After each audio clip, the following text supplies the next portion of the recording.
welcome to part 3. On last week's episode, we cleaned up the chrome, got it looking good, got the chain ready, got the fenders straight,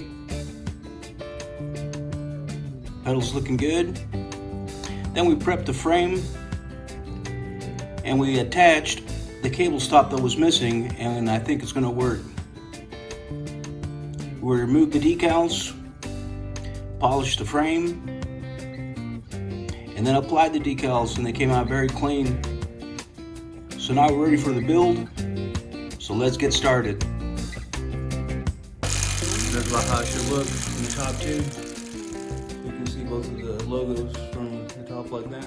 So this is the first time I actually replaced decals on a color that I didn't redo.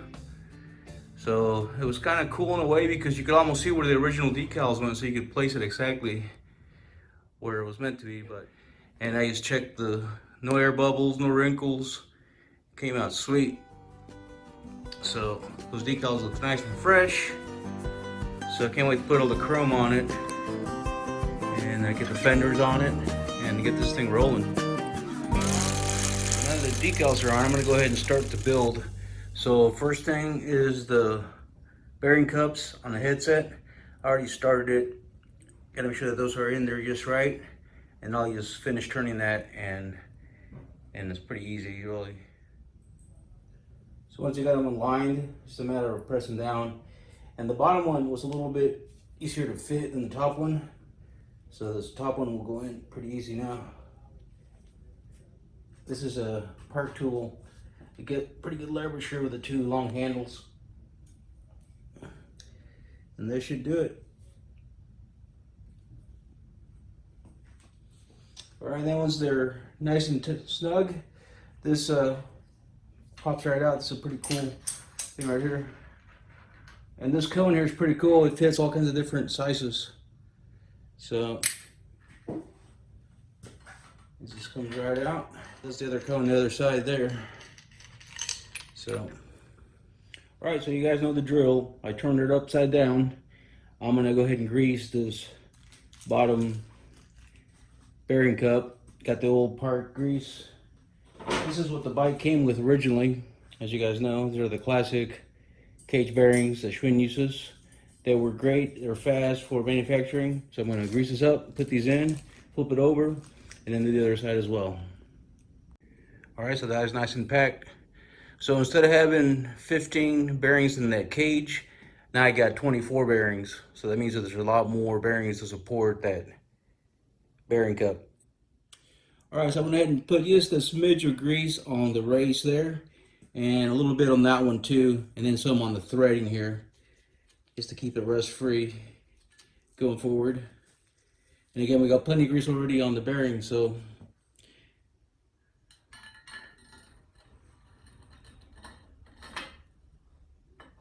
push it through.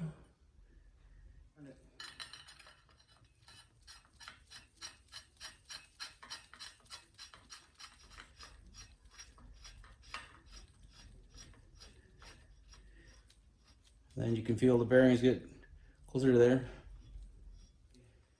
Just push up on it, make sure there's no play.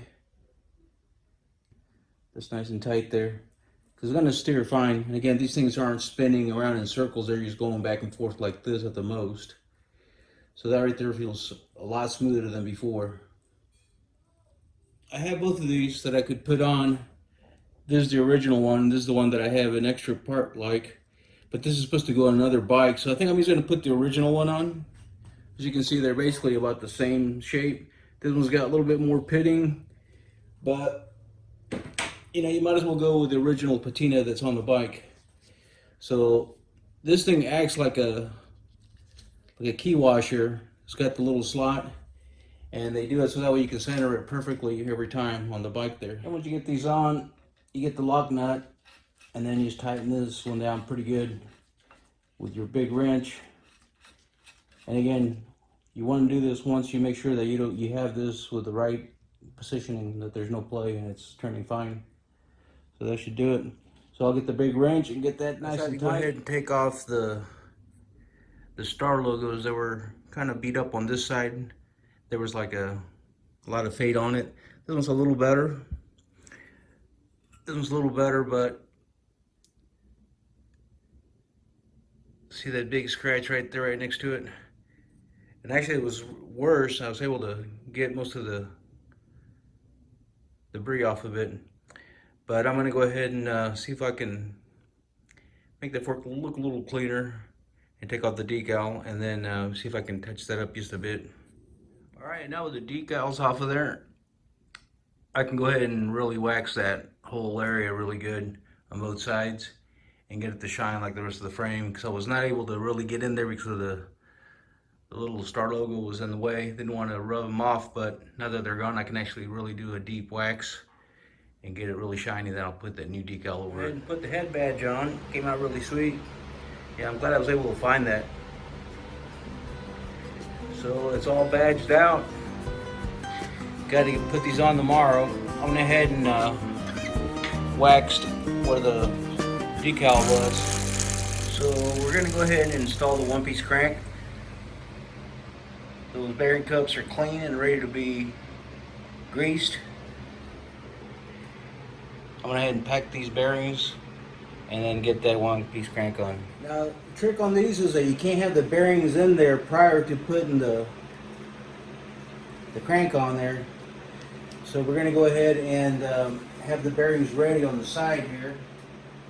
So as you can see right here, I put the bearings, and remember the bearings are facing up, so they go towards the bearing cup. And then you can just S that in there.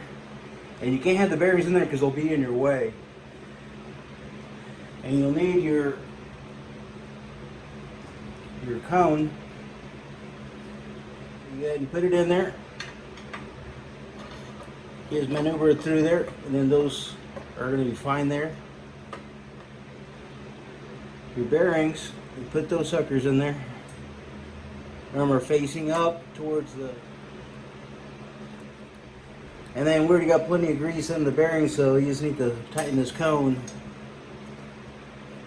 And remember, this cone is going to tighten counterclockwise.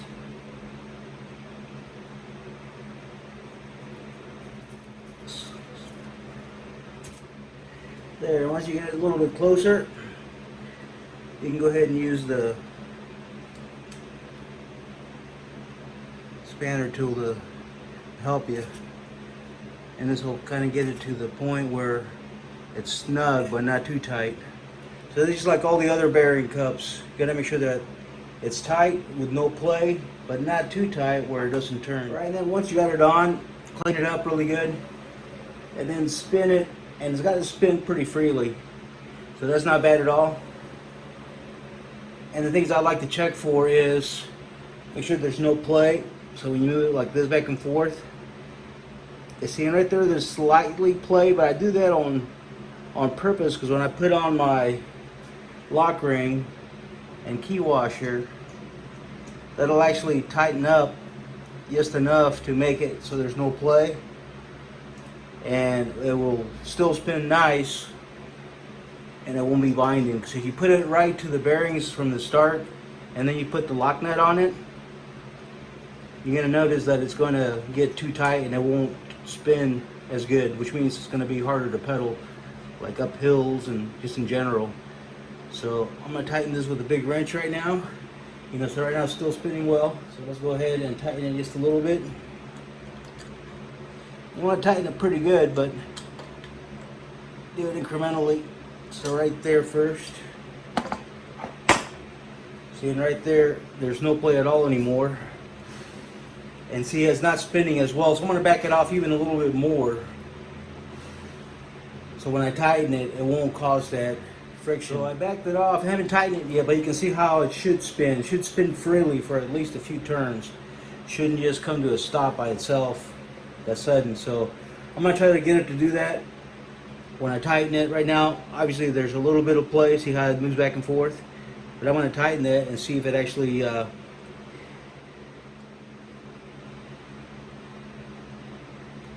good.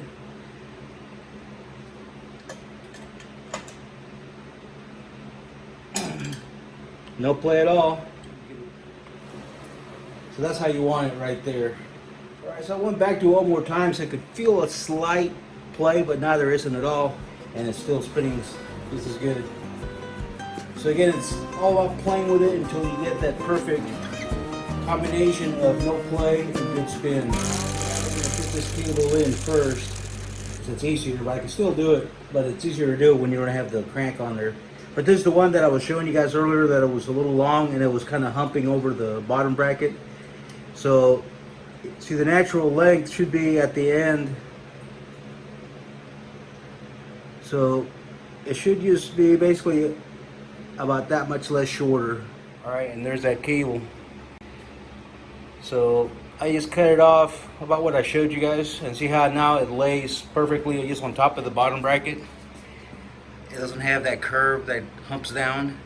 So that's a nice, smooth, natural curve that'll take the cable. So that should be good to go. I'm real excited about putting the split cables on this thing with that new added hardware piece. So that should be cool. All right, so let's add something else on. Got the crank on. I'm gonna do the brakes so I can go ahead and do the fenders, and that'll definitely get the whole thing rolling. Got the brakes on, and that leads to putting the fenders on. So I remembered where all the bolts and nuts went and which way they went as well. And I have to look at some images to see exactly how others did it, because I know this bike was at some point taken apart. And I noticed that when they put this back here, I saw both ways. I saw the one coming from the back of the fender on top of that one, but I saw a lot of this right here with the one coming down on top. And I tried it the other way, and it seemed like this looks more, correct. So I'm gonna go with that. But yeah, that came out pretty good with that silver finish. Looks just like that nickel plated finish. Definitely much better than it did before. So the rear fender's on. So we'll go ahead and got that fender on, and then just tighten this brake up. So it's pretty basic getting it back on. Again, just an L bracket that goes underneath there like that. The tool will only work so far because of that bolt coming out. Just don't let it come in, so I have to use this one here. So we'll adjust it once we actually get the brakes and tires on.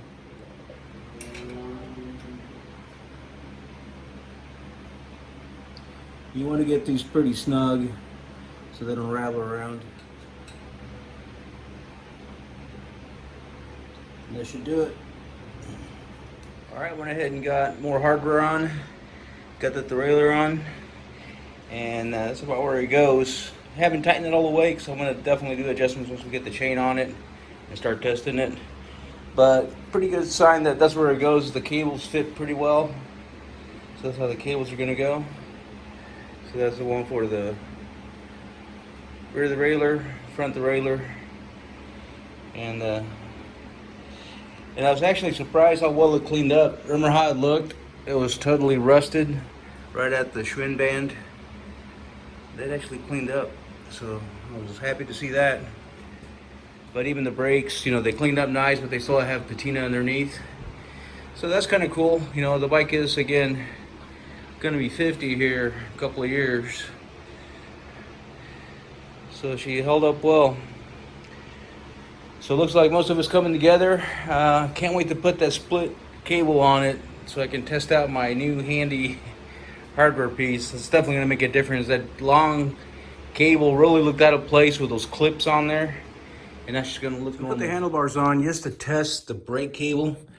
I'm not ready to put the handlebar on yet, but I went ahead and at least mount it so I could put that brake on it and then see how this cable would work. It appears that there are different size cables for the ladies' frames, because this cable, again, goes from here to the cable stop, and then it goes bare wire to that cable stop, and then you got the second section that connects through there and the wire through it, and then it comes around to the rear brake like that. However, the cable that's in it, it only works on road bikes. See, it's too short to do that whole bit.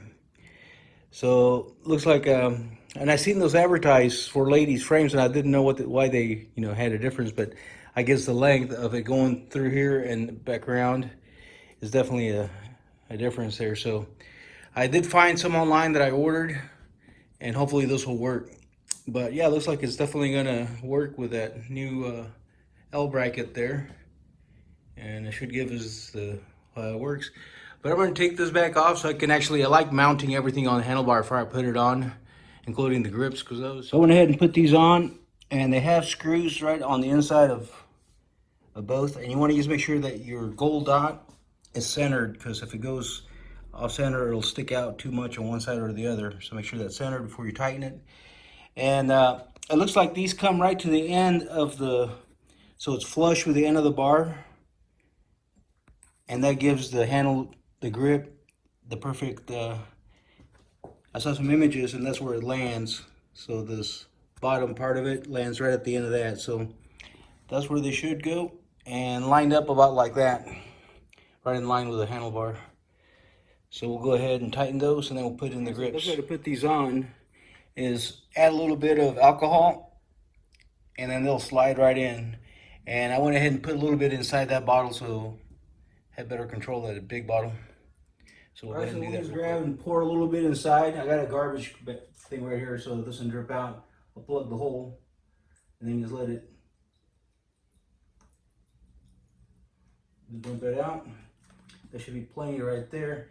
And the thing about alcohol is it'll evaporate and then basically go away, and the seat just slides right in. Boom, done. The other one, same thing. You just put a little bit in here, plug the hole, and then you shake it up a little bit, get it plenty in there, dump out what you don't need, and then bring it over here and slide this puppy right in, just like that. So that's the best way to do it. That's it. Now we're ready to mount it on the bike. All right, so I went ahead and put some grease right on the bottom of the stem, so that way it doesn't rust or seize on you in the future. And then it just goes right in. It's pretty straightforward. There you go, just like that. And then once you determine the height that you want, there's a mark usually where I like putting it, whereas the standard where you should have it, where it's not too tall, it's not too short, and it seems to be a good place for the rider as well. But once you start riding it, you can determine exactly where you want it, but this is pretty good to start. All right, I'm gonna clean this grease off the stem here, that extra grease that came out of there, and then we'll tighten it to make sure that it's nice and tight. It's pretty tight now, but I like to make sure it doesn't turn on you when you're trying to. That should be good right there. Well, it's coming together. So I went ahead and also added the Star logo decal, which is a very cool one that you saw on like Super Sports, Continentals, and a few others. So, well, yeah, glad to see those decals on. They look a lot fresher than the old ones. The old ones were actually, I think it's screen. They're not a decal, they're screened on there. Because when I was taking that off, it didn't peel off. It actually just went away. And I noticed one time when I was cleaning another one, I could tell it wasn't a decal. So coming together, got all the decals on everywhere. The new badge, which definitely looks much better than the original one that was tarnished. And now we just got to get the cables on it and then do the wheel set and get this thing on the road. Go ahead and put the derailleur on. This is pretty basic. It's just that bolt right there. And just make sure that's lined up, and then push all the way to the back and it's nice and tight. So always remember that this part always goes towards the top, and then that open side goes towards the bottom like that. And then you can just tell the tension's there. So when I put the chain on it, I'm just gonna drive it through there and around like this, and then over. Well, it's pretty much cleared out now. So all that's left is the chain that's sitting there in some nice chain oil. Got your derailleur inner wire, front and back. This is the front brake with a light gray cable. And then this is what I was gonna put on it, which is the splitter. And I'm still gonna use that if I need a longer inner cable. Need at least a 65-inch or longer. And these are the cables to the rear derailleur. And then these are the two that go from the dual stick shifters. So the last thing that's cleaning up is the reflector, getting a little bit of rust off of it on the bolt, the washer, and then on the, that'll come off it. I actually had polished it already, but I wanted to put it in there to see if it could get a little bit more of that off. And I got that cap, that little bottle cap sitting there the bottom of it, a little rust. And I don't want to put that whole thing in there because it'll damage the lens. And again, this was the first thing I kind of started tweaking now, just to, you know, make the bike look halfway decent before I put it away. And that's kind of what got me started on just doing it. So I got some of the chrome cleaned off. Nowhere near getting into the hubs here. This one here is in, you can see how this one looks. So that's gonna be fun. I was looking at these tires a little closer and they're actually pretty aged. Just a little bit of, so I guess I probably will replace them. I thought they were newer than they look, but when I got a closer look at them, see that crack right there? So these are probably maybe 5 or 10 years old. There's a reflector, it came out pretty clean. That chrome shined up nice. And I was actually positioning the handlebar, and I haven't had one of these bikes before, so you know, I assumed a position like this would work. But I'm looking online and I noticed that the actual position that I see most of the bikes set up as is this is gonna go up here. Like it almost goes straight up, which gives it a really nice look. It throws these out to the front and it just looks like it's flying. So it's a more aggressive looking handlebar setup. This appeared to be, you know, the way that would be easy to grab, but I'm gonna set it up that way. So let me check it out. This is what I mean. It looks like it's getting ready to take off flying. It looks like wings. So it does look much cooler. Kind of gives it a sportier look too. I like it. All right, well, I got these on here just to make sure they fit and they go on perfectly to the cable stop. I'm still waiting on that rear cable, so I think I'm gonna do the brake cables right now and get them set up, and then possibly do the front brake as well, because I do have that cable ready to go. And then just wait till I get that other cable at some point this week. There's a derailleur cable, and if you notice, these are the 65-inch long, and these are actually plenty long for front and back. They do make an 85-incher, which is really probably for really big frames. I've used to before, just assuming it was front and back, but you can do it with this length right here. All right, so went ahead and pre-lubed the outer cable and put the cable through the slot there, and you just run it through. And if you notice, this little pancake slot fits perfectly in the slot. So it came out of there and it goes through this cable stop. And if you notice, that's the bare wire all the way to the other cable stop, and then it goes through that lube cable, pre-lubed it as well. And then it goes up here, and there's a very tiny slot that it goes into right there, and then you tighten it. Before I do that, I want to make sure that the derailleur's in the right position. Thinking it might need to go up just slightly so it'll clear that bigger gear with the chain. So I'm gonna take another look. So it's nice and tight everywhere. And I was able to shift it, and I could see the motion that's required for it to do what it needs to do. So if you notice right there, that takes it to the higher gear. And that lubrication really makes it easy to shift. It's pretty cool. And again, these are friction shifters, so this is where you tighten. So they'll make it so tight that you can't shift it, but tight enough for it to hold where you shift it to. All right, let's do the rear. So you know the drill. So when you first start, make this about as tight as an E string on a guitar, and you should be able to have enough tension so you can start shifting gears. So, right, so the rear is in, and again, I lubed this cable here, ran it through there, cable stop, bare wire, all the way to the cable stop for the bottom bracket cable, and see how that lays perfectly. Nice natural curve. And then it comes through here, cable stop in this short cable. And then this right here can be a little challenge sometimes because these get closed up. So the best thing to do is take a screwdriver, like a flathead, and push it through so it opens back up again. Otherwise, you'll never get that cable in there, because then it's got to go through another hole inside the actual threading. So that's in there. So we're gonna go ahead and tighten this. Again, like I said earlier, this has to be like, you know, just a little tension on there, kind of like a guitar string. And then make sure that your handlebar, or that your lever's right at the handlebar, because that is at your lowest gear. All right, so that's all tight there.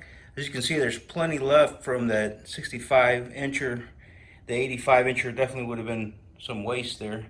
So that's how much you'll have left over on an average frame. So again, we put that through there, lube those outer cables, and then did the bottom bracket cable with lube, as well as this one right here. And then we'll go ahead and test it right now. Your rear cable should be able to move that derailleur back and forth, so that would be to your higher gears down to your smaller gears. So went ahead and lubed all the pivots so it moves nicely. Sometimes those things, from not shifting for years, they get kind of stiff. All right, chainstay protectors. So these are some original ones that I've taken off bikes. This is the one that was on the Suburban right here. You see they get pretty crusty.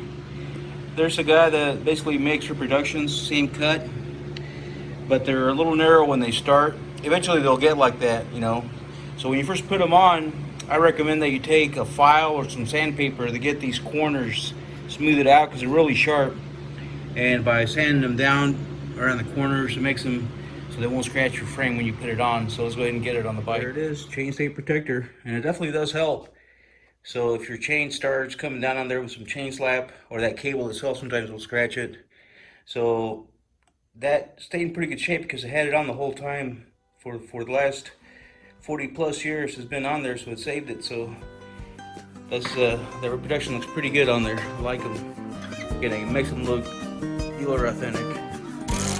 Alright, so I'm trying to get these cables set up. This is the front one, and I did have the original one to use as a template for the length, because it looks like they fit really nice when they're cut to that exact length.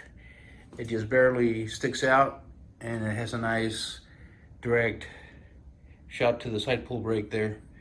Now the rear one, because I had that weird long cable, I'll have to basically cut it to size, because these come in a long size. If you notice this cable, if you put it at the regular length, it sticks that way out. So I'm assuming it's gonna basically, once you put the cable in it, it's gonna make it be a little more stout, about like that. So I'm thinking about right there is where I'm gonna cut it. But I'm gonna go ahead and wait to trim it until I get the cable. But I think it's gonna be about right there. That'll look really good there. Well, we got that one in now, so that cable is trimmed and fitted. Put the tire on it just to get where I wanted it, and that's where it's gonna land pretty much. Can make some final adjustments later, but definitely it's gonna be in close range of the rim, and it works great. Lubed it up, and definitely good response. And we're good to go. Now we just gotta wait for that cable tomorrow, and I'll put the rear one on. I got it. Next day service, so I got my cables. So there it is, a Jaguar. And it's same head, see it? That's kind of a big coin head or pancake head. That's the original one there, and that one will definitely work. This is a stainless steel, and it's a long one, so that'll do it. So this is where this Suburban will go once it's done. And again, I got these bikes lined up in the hierarchy of the Schwinns. These first two are actually as duplicates, the Continental and the Varsity, but it actually starts right here with the blue Varsity. And then you got the Continental, Sprint, Super Sport, the Tour, Superior, Sports Tour, World Voyager, and then I got two Paramounts here side by side. And there's a Volare that's in the box in the garage that's gonna go right after this orange bike. And it's the same color as a World Traveler. The World Traveler, again, it's a made in Japan Panasonic bike. Really nice bike, and it's gonna, according to catalog of 1979, it was just below the Continental. And so it could fit right between these bikes right here. That Suburban also is gonna be in this range right here. It's basically, Suburban's like a Continental, basically. Same kind of frame. So it'll probably be above the Varsity and below the Continental, based on just a two-wheeler fork. But basically they're, you know, the EF frames, steel, they're the same bikes. So when you start getting into the Super Sport and these bikes over here, they're definitely a little bit higher end bikes. All right, so the brake cables are finally on in the rear. So here's that cable. So this is the way it was intended to be set up. So there's a cable stop, and then that bare wire. And no more single cable all the way through with clips. And see how it looks much better. Those came out pretty good. So got great action for the brakes. And setting up side pull brakes is a little different than center pull brakes.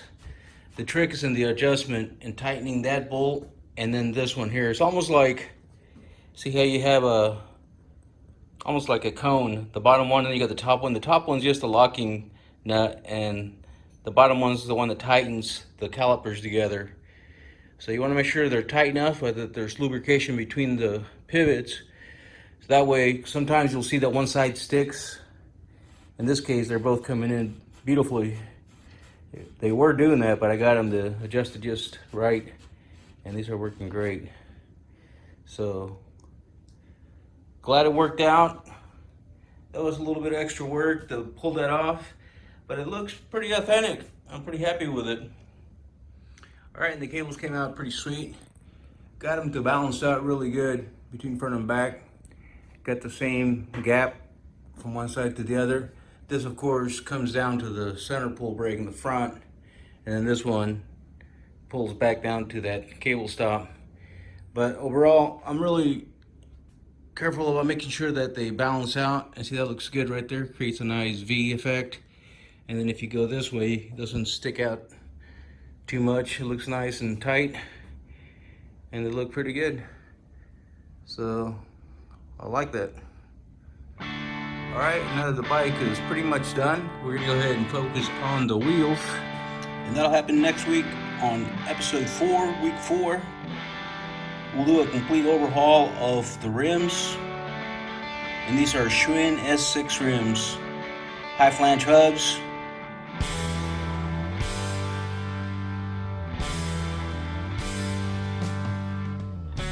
We'll overhaul the bearings, get the freewheel looking good, and get those spokes nice and tight through the rims, and get that chrome shining.